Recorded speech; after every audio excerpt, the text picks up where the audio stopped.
자, 이제 마저 볼게요. 112페이지에 방문했던 상태 변화의 좀 중요한 예를 한번 볼게요.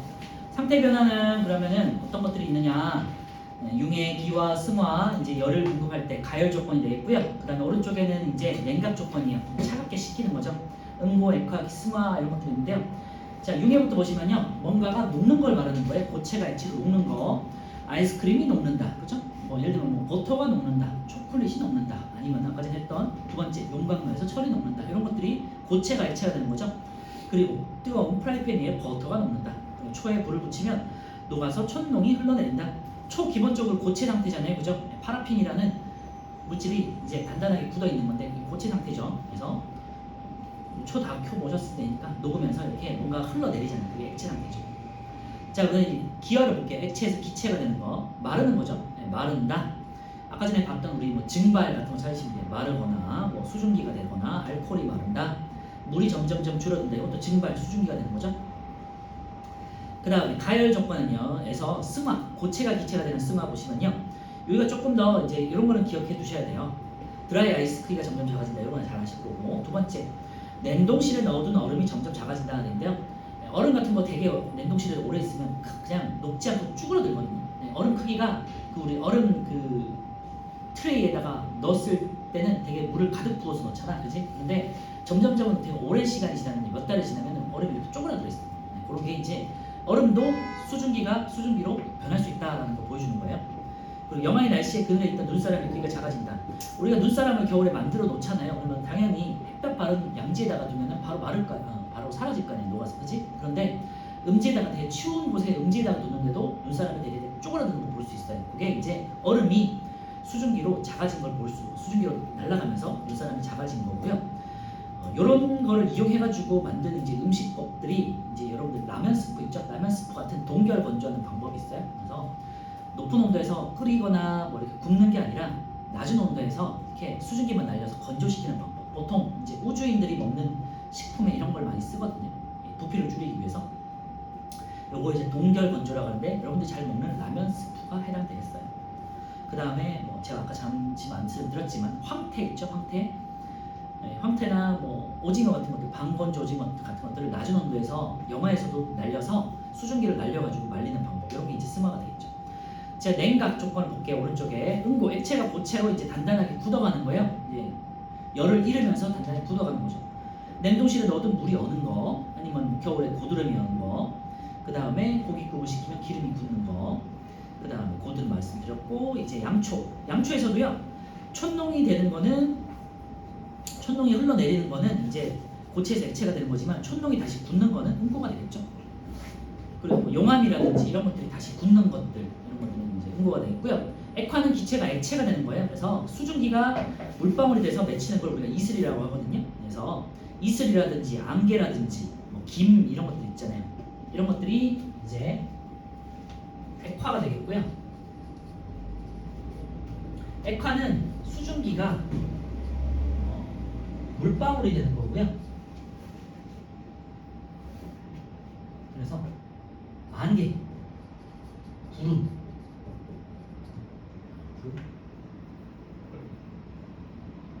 이슬, 그 다음에 김, 이런 것들 있죠. 안개도 물방울이에요. 작은 물방울들이고요. 이슬은 당연히 여러분 그 새벽에 뭐 풀잎 같은데 이제 물방울이 맺혀 있잖아요. 이거를 이제 이슬이라고 하거든요. 그리고 김, 저번에 말씀 드린 건데 주전자에서 이렇게 물을 끓이면은 이 부분은 투명하고 어느 정도 지나면은 이제 하얀 부분이 생기는데 여기가 김이고 여기가 수증기거든요. 수증기는 기체고요. 기체니까 안 보여요. 그런데 김은요 물방울이기 때문에 작은 물방울들이 모여서 하얗게 보이는 거예요. 그래서 나오자마자 이렇게 바로 식어가지고 생기는 게 김이에요. 그래서 김이라든지 여러분들 뭐 이슬이라든지 그 다음에 안개 그리고 맞네 구름도 많네요. 수증기가 물방울이 이제 모여 있는 게 이제 구름이 되겠고요. 그 다음에 이제 안경 있죠? 안경에 김서리는 거, 요런 거, 요런 게 전부 다 이제 액화 현상이고요. 승화는요, 수증기가 얼음이 되는 승화가 있어요. 이제 밑에 나올 텐데 다시 말씀드리겠지만 설이, 성해, 그 다음에 상고대, 이 세 가지가 삼총사거든요. 요거를 이따가 말씀드릴게요. 그래서 요거 두 개를 잘 구분해서 기억하셔야 돼요. 액화는요, 이슬을 맺히는 거, 그 다음에 안개도 마찬가지다라고 말씀드렸고요. 얼음물이 담긴 컵 표면에 이제 물방울 같은 게 맺히잖아요, 그죠?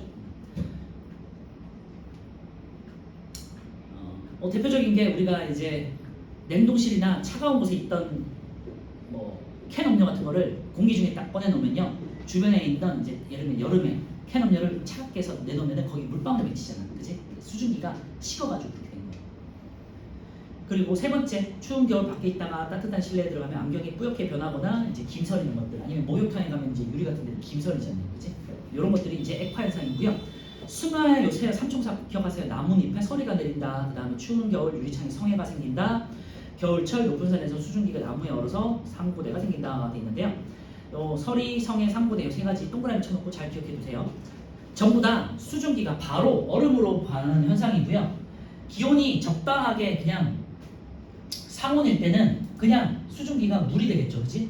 그런데 영하 아래에 있는 겨울이야. 그럴 때는 수증기가 바로 얼음으로 물을 지나지 않고 바로 얼음이 돼요. 여기 이제 승화 현상이고요. 서리는 이제 뭐 이파리 같은데, 그러니까 잎 같은 데다가 얼음이 끼는 현상이에요. 물방울이 생기는 건 이슬이고 얼음이 끼는 거는 성해라고 해요. 서리라고 해요. 눈처럼 이렇게 내리는 거. 그 다음에 성해가 이제 뭐냐면, 성해는 그 냉장고에서 냉동실에, 오래된 냉동실을 딱 열어보시면, 아니면은 그 여러분들 아이스크림 무인 판매대 같은 데 가시면 딱 열어보면 옆에 하얗게 뭔가 얼음 같은 게 있는 게 있잖아요. 그게 성해거든요. 그래서 수증기가 낮은 온도에서 얼음 붙은 걸 성해라고 해요. 상고대는 우리 뉴스에 이제 겨울에 되면은 좀 있으면 한 달 정도 지나면, 2달 정도 지나면은 그 뭐 태백산에서 상고대가 폈다 뭐 이런 표현을 할 거예요. 상고대라는 건요, 눈꽃이에요, 눈꽃. 그래서 눈이 내려가지고 눈꽃이 생긴 게 아니라 수증기가 얼어가지고 나뭇가지에 마치 수증기가 얼어가지고 얼음이 붙은 거를, 그 나뭇가지 얼음이 붙은 거 말이에요. 수증기가 얼어가지고 너무 추워서, 그죠? 보통 이제 우리 낮은 지역은 말고요, 좀 높은 고산 지역 가면은 이렇게 산에 이렇게 하얗게 눈꽃 같은 게 피거든요. 눈이 내리지 않았는데 그런 걸 상고대라고 해요. 그래서 수증기가 얼어붙은 삼총사 승화라고 하고요. 서리, 성해, 상고대 꼭 기억해 주시고, 액화 현상은 우리 주변에서 많이 볼 수 있는데 안개, 구름, 이슬, 김 이런 것들이다. 아시겠죠? 그래서 요거 잘 구분하셔서 외우셔야 돼요. 자, 오른쪽 2번 보면요, 이제 김에 대해서 나와 있는데요. 김이라는 거는 액화 현상이라고 그랬죠? 그래서 수증기가 물이 되는 액화 현상이고요. 그 주전자 바로 윗부분을 보시면요, 까맣게 보이잖아요, 그치? 그러니까 투명하다는 소리잖아요. 거기가 수증기고요. 그 수증기 윗부분이 하얗죠. 여기가 물방울들이 모여 있어서 하얗게 보이는 거고, 여기가 김이에요. 액체 상태다. 김은 절대 기체가 아니에요, 아시죠? 그래서 물이 끓을 때 나오는 하얀 김은 수증기가 액화에서 생긴 물방울이에요. 액체 상태의 물방울이다. 대표적인 게 안개 같은 거 생각하시면 된다고 말씀드렸죠. 그리고 위에 양초의 상태 변화 보시면요, 양초 같은 경우가 우리 이제 문제에 많이 나와요. 왜냐면 상태 변화가 세 가지가 다 있어서. 양초에다가 여기 심지가 있잖아요. 얘가 처음에 불을 이렇게 붙이면요, 얘가 양초가 어떻게 작용하냐면요, 얘 온도에 의해서 얘가 녹잖아, 그지? 이렇게 녹아 들어가잖아요. 녹으면서 이 촛농이 이렇게 떨어지죠. 액체가 돼서 이렇게 떨어지죠. 그래서 이 촛농이 되는 현상은 고체가 기체가 되는, 액체가 되는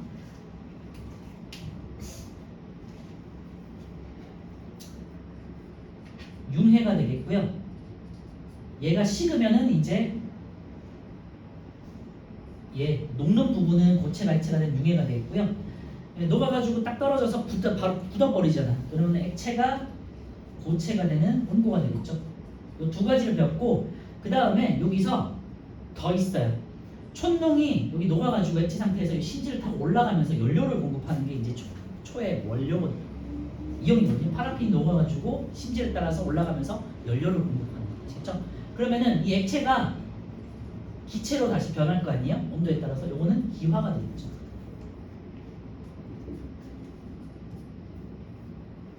그래서 우리 초에도 이런 상태 변화들이 다양하게 녹아 있다라는 거 한번 잘 보시면 될 것 같아요. 양초에 물을 붙이면 고체 양초가 녹아서 촛농이 된다. 융해가 되겠고요. 촛농이 심지를 타고 올라가서 심지 끝에서 기체가 되는 거는 액체가 기체가 되는 기화가 되겠고요. 촛농이 굳는 거는 응고가 되겠죠. 자, 오른쪽에 7번 한번 볼게요. 풀어볼게요.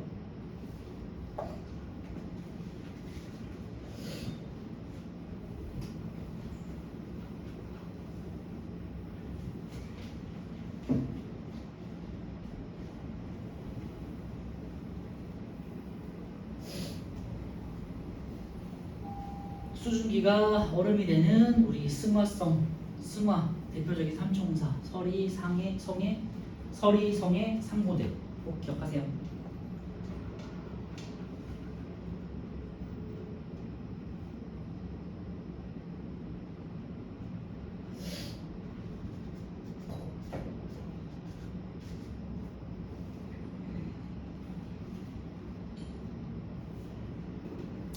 자, 플립에 이슬이 맺힌다. 수증기가 물방울이 되는 거니까 액화가 되겠고요.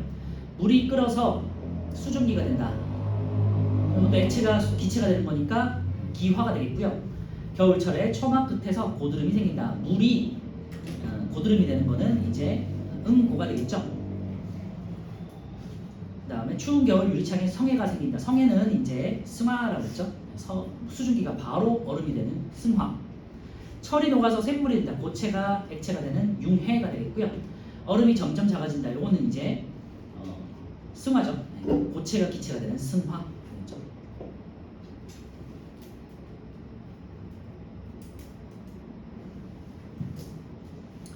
자, 이제 마지막으로 상태 변화, 입자 변화 이제 앞에서 배웠던 내용하고 다 정리해서 쭉 한번 볼게요.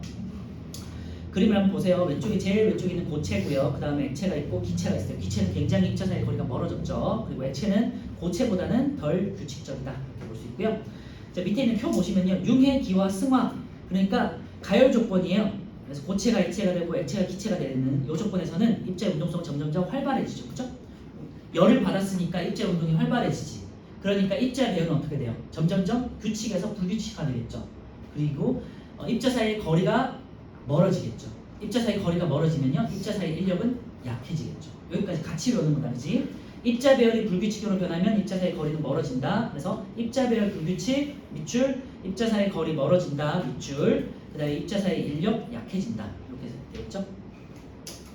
그리고 냉각 조건인 오른쪽에 응고, 액화, 승화, 고체가 액체가 되고 액체가 기체가 되는 조건은요, 운동성이 점점점 열을 잃으니까 어떻게 돼요? 입자의 운동성이 둔해지죠. 입자의 운동성이 둔해지니까 입자의 배열은 규칙화되겠죠. 고체화되는 거니까. 자, 규칙적이다가 밑줄, 그 다음에 입자 사이 거리는 가까워진다의 밑줄 이렇게 하시면 되겠죠. 그래서 일반적으로 부피는 감소하는데 물은 예외다 되는데 그건 밑에서 볼게요. 이번에 물질의 상태가 변할 때 물질의 질량과 부피 변화되는데요. 자, 일단 기본적으로 변하는 거는 부피는 변해요. 그죠? 그런데 질량과 성질은 변하지 않아요. 질량, 앞에서 했지만 성질이라는 거는 물의 성질은 얼음이 되거나 수증기가 되면 변하지 않잖아요. 그지? 그러니까 성질이 변하지 않는다. 왜? 물질을 이루고 있는 핵자가 그대로이기 때문에. 마찬가지로 그래서 질량도 변하지 않아요. 입자의 종류와 개수가 변하지 않기 때문에. 밑줄하세요. 질량 변하지 않는다. 이유는요, 아까 전 성질과 똑같아요. 물질을 이루는 입자의 종류와 수, 그 다음에 크기가 변하지 않기 때문이다. 앞에서 성질 변화도 없다고 그랬죠. 성질 변화도 없고 질량 변화도 없다. 그런데 이제 부피는 변할 수 있다고 그랬죠. 고체가 액체가 되고 액체가 기체가 됐을 때 부피는 점점점 커지거나 작아질 수 있어요.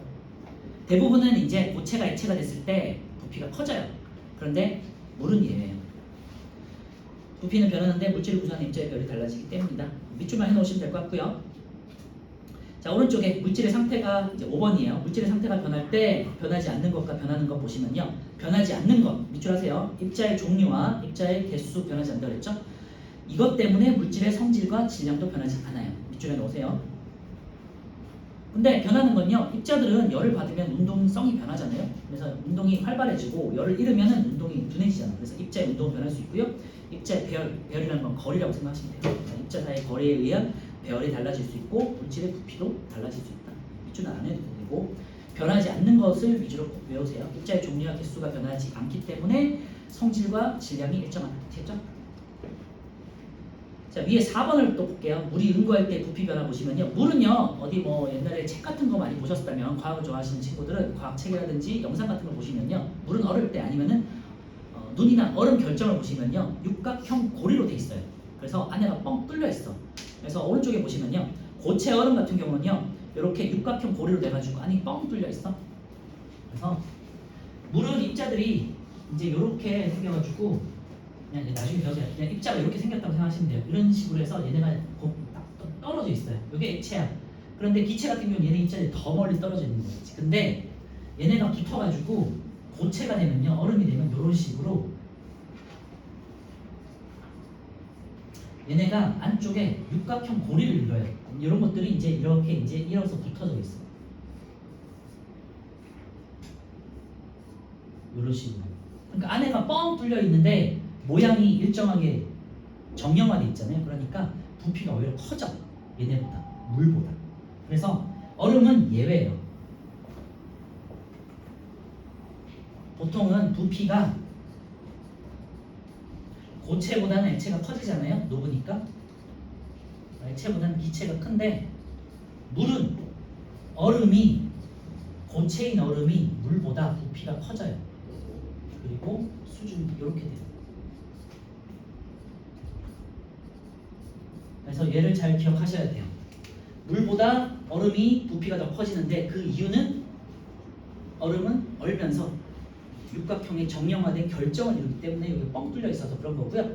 그래서 물보다 얼음이 부피가 커지는 현상 때문에 나타나는 현상이 겨울에 여러분들 뭐 호수나 강 같은 데 보시면은 위에는 얼음이 어는데 아래는 얼지 않고 물고기들이 살잖아요. 그치? 그 이유가 얼음이 부피가 커지면서 가벼워져가지고 위쪽에는 이제 얼고 아래쪽은 얼지 않는 이유가 될 때고 나중에 참고하시고 어쨌건 예외만 잘 기억하세요. 물은 예외다. 네, 물질의 부피 변화에서 대체 변하죠. 네, 일반적인 물질은 융의 기와 승하가 될 때 점점 입자 사이 거리가 멀어지니까 부피가 증가한다. 거기다 밑줄하세요. 예, 거리가 멀어져서 부피가 증가한다. 열을 받으면요 온도가 증가하면서 부피도 증가한다. 일반적으로는. 그리고 온고액화 승화에서 거리가 가까워지면 부피가 감소한다. 여기다 밑줄하시면 되겠고 온도가 낮아지면 부피도 낮아져요. 아니, 가까워져요. 부피가 작아져요. 그래서 고체보다는 액체, 액체보다는 기체가 훨씬 더 부피가 점점 증가하는 게 맞아요. 일반적으로는 상태 변화할 때. 그런데 물만 예외야. 그래서 물에다가 이제 별표 쳐놓으면 되겠죠. 예외적으로 물은 얼음으로 응고할 때 부피가 증가한다. 아까 전에 오른쪽에 봤던 것처럼 육각형 고리를 형성하면서 결정을 형성하면서 안에가 뻥 뚫려 있기 때문에 특정 모양을 이루고 있고 이제 안에가 뻥 뚫려 있기 때문에 부피가 커진다. 그래서 물보다는 얼음이 부피가 더 크다. 고체임에도 부피가 더 크다는 거 잘 기억해 주세요. 자, 오른쪽에 우리 8, 9, 10번 한번 풀고 실험만 보고 이제 마무리할게요.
고체에서 액체로, 액체에서 기체가 될 때, 그러니까 고체에서 기체가 되는 방향은 거리가 점점 멀어지는 거고요. 불규칙해지면서 거리가 멀어지면서 인력이 약해지는 거고, 기체에서 액체, 액체에서 고체로 점점점 고체화되는 거는 규칙적이 되면서 거리가 가까워지고 인력이 강해지는 쪽이에요. 그래서 그런 거 잘 기억해 보세요.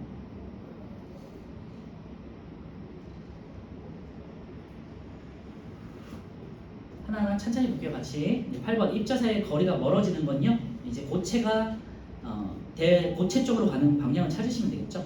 그래서 제일 위에는 이제 고체고요. 제일 왼쪽은 액체고 오른쪽은 기체예요. 그래서 그림만 보시고도 얘가 상태를 알 수 있어야 되고요.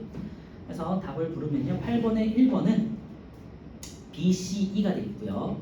점점점 8분의 1번 입자 사이 거리가 멀어지는 거네요. 기체 쪽으로 가는 거죠. 그러니까 고체가 액체가 되는 B, 그 다음에 액체가 기체가 되는 E, 그 다음에 고체에서 기체가 승화가 되는 C가 되겠죠. 그 다음에 BC가 되겠고 2번은 입자별이 규칙적으로 변하는 건 고체화되는 거죠. 반대되는 거 찾으시면 되겠고 A, D, F가 되겠죠. 자, 3번은요. 일반적으로 부피가 가장 크게 감소하는 건 고체가 되는 걸 찾으시면 되겠죠. 기체에서 고체가 되는 거. 거니까 D가 되겠죠. 자, 아이스크림이 녹아서 흘러내린다. 고체가 액체가 되는 거 찾으시면 되겠고요. 고체가 액체가 되는 거 B가 되겠죠. 드라이 아이스의 크기가 점점 작아진다. 고체가 기체가 되는 거니까 C가 되겠고요. 부피가 가장 크게 감소한다. 기체가 고체가 되는 거니까 D가 되겠죠. 아니다. D. 예. 죄송해요. 9번에 3번이죠. 얼음물이 담긴 컵 표면에 물방울이 맺힌다. 인데요. 수증기가 물방울이 액화가 되는 거니까 기체가 액체가 되는 거 찾으시면 되고요. 그러면은 F가 되겠죠. 그래서 9번에 BCF. 10번은요. 변하지 않는 거는 입자의 종류와 개수와 질량, 크기 이런 것들이라고 했죠. 성질도 변하지 않고. 그래서 변하지 않는 것부터 말씀드리면요. 1번은 X, 2번 그냥 순서대로 볼게요. 1번에 X, 2번에 X, 3번에 O, 4번에 O, 5번에 X, 6번에 X, 7번에 O, 8번에 O. 다시 XX55, XX55. 자, 이제 마지막으로 116페이지에 있는 실험만 보고 마무리할게요. 상태 변화에 따른 질량과 부피 변화 돼 있고요. 자, 아세톤을 넣은 비닐 주머니였어요. 아세톤을 넣고 비닐 주머니를 재봤더니 227.3이에요. 그 다음에 뜨거운 물이 담긴 수조에 감압 장치를 넣고 변화를 관찰했어요. 밑에 아세톤이 들어있는 비닐 주머니를 감압 장치에 넣고 공기를 빼는 까닭 돼 있는데, 감압 장치란 거는 압력을 줄인다는 소리예요.